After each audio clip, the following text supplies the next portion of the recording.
La transition morphose est probablement la transition qui a amené les possibilités d'animation de PowerPoint à un tout autre niveau. Faisons un exemple à partir de ce carré bleu, qui est une forme toute simple insérée sur ma diapositive. Mon objectif est d'en arriver à avoir un grand rectangle bleu qui se retrouvera complètement à droite de ma deuxième diapositive. Bien que, au final, l'effet aura l'air d'une animation, c'est une transition qu'on doit ajouter, donc transition, et on utilise morphose. Lorsqu'on survole la transition morphose, on voit ici qu'on a 3 étapes à respecter, c'est-à-dire dupliquer la diapositive, déplacer les objets sur la deuxième diapositive et ensuite appliquer la transition morphose. Voyons comment cela fonctionne. J'ai déjà une forme. Pour dupliquer ma diapositive, je peux faire une sélection de la diapositive 1, puis CTRL-D pour dupliquer sur mon clavier. Sur la deuxième diapositive, je déplace ma forme et je peux même modifier sa taille. Et maintenant, j'applique la transition morphose.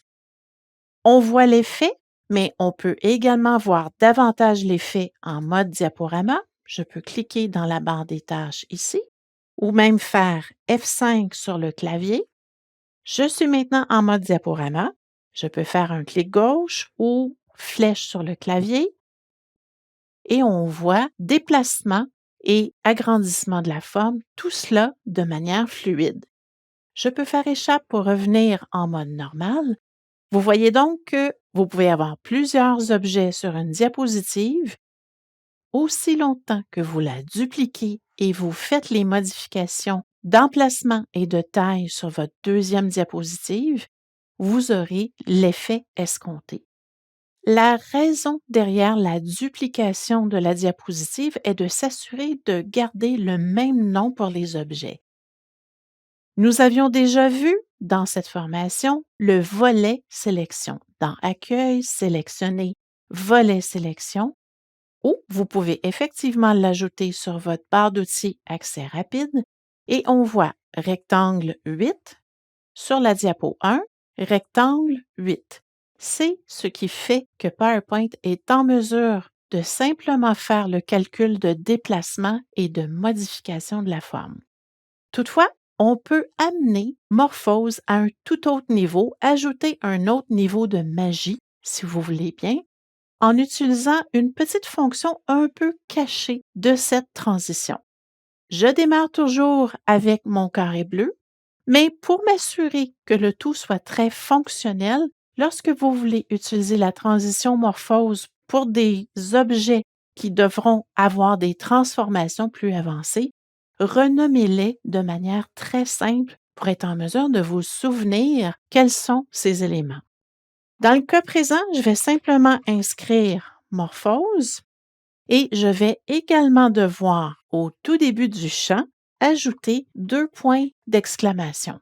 Vous allez voir pourquoi. Dans le deuxième cas, je viens également changer le nom. On modifie point d'exclamation, morphose. Et puisqu'on a changé le nom, on peut maintenant pousser les limites en faisant une modification de la forme. Le rectangle, lorsque je viens dans Format de la forme, peut être modifié, par exemple, en une ellipse. On va modifier sa couleur pour le jaune. Changeons également son positionnement de cette manière. Et la surprise, démarrons le diaporama, F5.